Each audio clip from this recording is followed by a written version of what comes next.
Thank you very much, Angela. Today we're talking about success. I was chosen to be first today to help you get the ideas to take home for your event, for your organization, and bring success. I'm going to talk a lot about creating an innovative environment. My job, about half of my life, was as either president or CEO of different companies. And then through those years, I've been able to learn ways that you be able to spread to you ideas to make your organization or business more successful. You know, in creating an innovative environment, I grew up, people thought they used the word ornery when I was younger, and then later it was, oh, he seems a little bit creative. But it took me a few years to realize that creativity doesn't make any money. Innovation does, right? You may have the best idea. I'll guarantee you that every one of you have a great idea. You have a great idea, but until you put it in action, you don't make any money.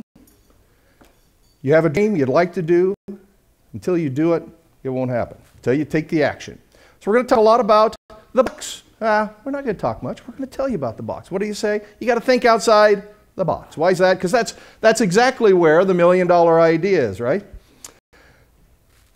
I want to thank Frank for giving me a chance to plug my book today. No. Daring to Dream, Daring to Act is the name of the book.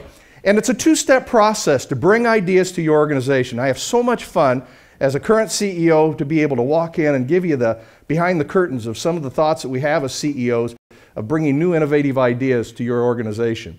In fact, step one, we'll talk about dreaming. That's where you get the ideas. Get you a quick 100 ideas when we get together.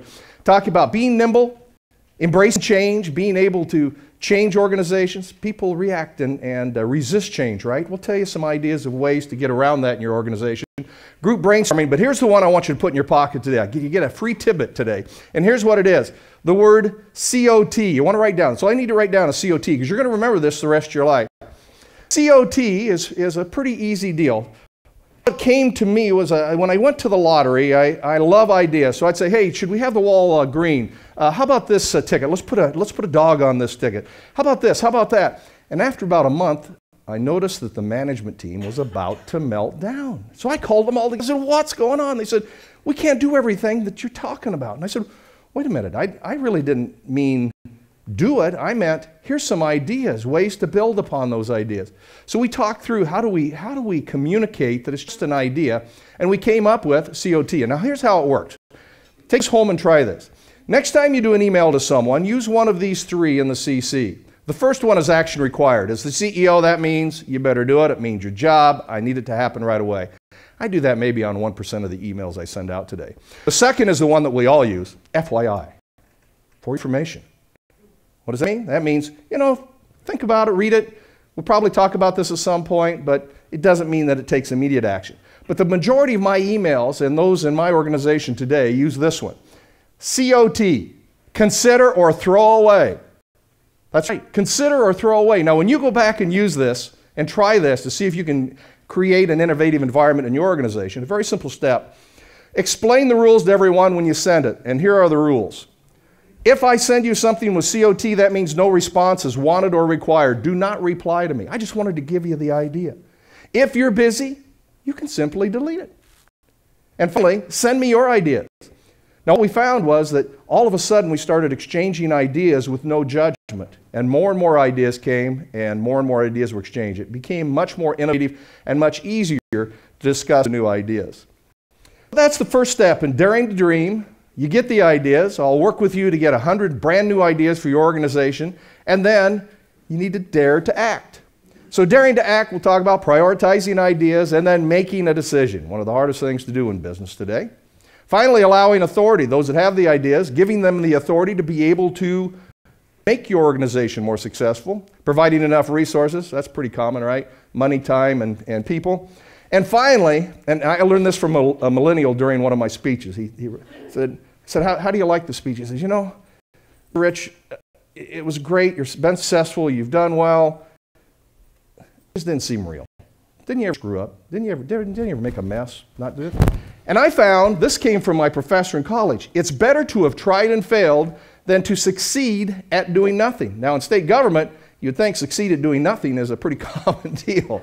But no, succeed at doing nothing is not what you want. It's better to have tried and failed than do nothing at all. In fact, the most famous female philosopher I know taught me this. Failure is the first step to success. Failure is the first step to success. Do you know that famous philosopher, Brindley Dagstead? my granddaughter. Here's how she taught me. She came over one day and pulled herself up on the couch, and you know how it works? She took her first step. What happened? Boom! Right on her face. She failed. But you know what? She pulled herself back up. Took 2 steps. Next day, 3 steps. Next time back, she's running all over the house. Can you imagine if she had tried and failed and didn't do it again? Didn't try again? The moonshot.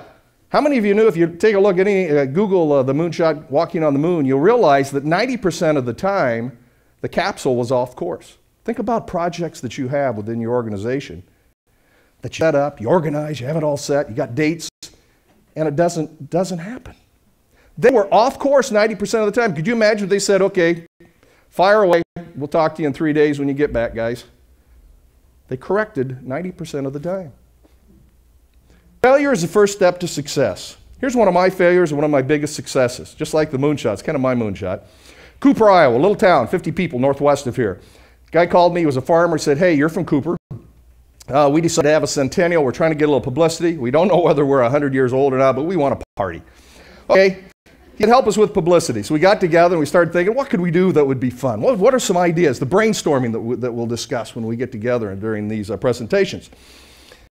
He said, well, you're our most famous celebrity because you've done TV and radio. I said, gosh, if I'm our most famous celebrity, we better adopt somebody. So he's down, wrote a press release and said, hey, Cooper, Iowa's looking for a 51st citizen, just for one day centennial. We'd like to adopt you. Send it out to the Lawrence Welks of the world or whoever you can think of that were big names at the time, all the old people liked.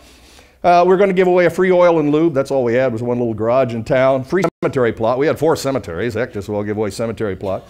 We asked questions. You know the difference between an apple pie and a cow pie? Have you ever worn a pair of bib overalls? I sat down, made copies, and sent out 44 letters that afternoon at 4 o'clock. Cost me about $30. 44 letters. It's better to have tried and failed than to do nothing and succeed. 43 of the 44 failed. 43 of the 44 failed. But the next morning at 9 a.m., I got a call. Hi, this is Bruce Cannon with United Press International. We like the story. We're going to put it on the National Wire. Went on the National Wire 30 minutes to the second. I get a call. Hey, this is Jim McCauley. I'm a talent coordinator for Johnny Carson's Tonight Show. We like the idea. We're going to get together. We'd like to do something with it, but we need to be first. So you got to guarantee that we're first on the air so the other reality shows don't take it. Okay. I tried to pick up the phone to call my buddy. He said, hey, I couldn't get a dial to him. I hear this is Judy Steinberg. Good morning, America. We have 2 tickets. We want you in New York tomorrow morning. All right, we just committed to the Tonight Show. Well, needless to say, when that hit the press, we had people from all over the country call us, want to be the 51st citizen. Carson Show actually called back and talked about doing a satellite uplink with a split screen. A satellite uplink with a split screen. July 11th, that year, in the town of 50, we had 15,000 people show up to the little town of Cooper, Iowa Centennial, along with ABC, CBS, NBC, and CBS. We failed 43 of the 44 times, and if we'd only sent out 1 letter, none of this would have happened. That shot my career up. Everything went well. But I kept thinking. Remember the ideas? Back to the ideas and how we talk, when we talk about brainstorming, of writing down all the ideas, which you should do today. If you hear something good, you hear a speaker good today, you want to write it down and take the ideas home with you because you'll bring those back for more success within your organization. Well, I heard satellite uplink. When I heard satellite uplink, I started thinking, I could take that back to my company. After we did the big Tonight Show and had the big break, satellite uplink might work in our corporation to be able to uplink HBO to all of our cable systems, put it on basic cable. And so it had never been done. There had never been a satellite uplink in Iowa. We had, on the right is a satellite uplink, on the left is a satellite downlink, and in one weekend, our little company sold $15 million in HBO. Now that happened because I failed 43 of the 44 times. From there, I took this satellite uplink, and we were able to do live shows then from HBO to Stars, Disney Channel, Cox Communications. Became a heck of a business. We'll talk through some of those failures and successes by not being afraid to try something.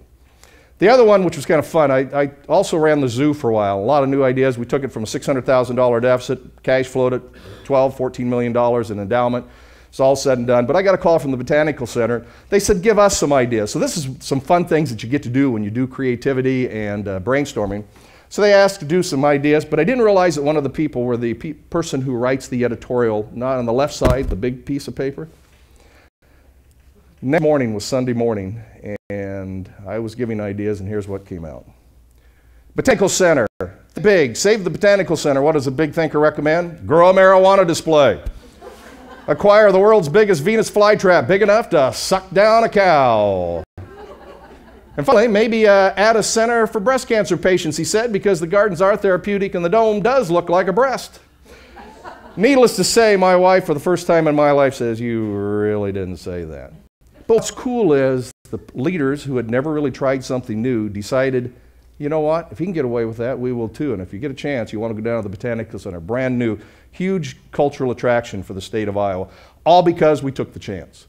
Big or small, there's a unique way of doing something better. And that's what I want to come to your organization, to your event, and help you to create the new ideas, big or small. I don't want to retire thinking, what if? I don't know about you, but I do not want to retire thinking, what should I have done? What could I have done? You want to be able to dare to dream and dare to act. I would love to come to your organization or your event, help you in talking about creating an innovative environment as a current CEO, and enjoy the Dare to Dream, talking about Dare to Dream and Dare to Act for your organization and your folks. Thank you so much. Get a hold of Angela. This is a great event.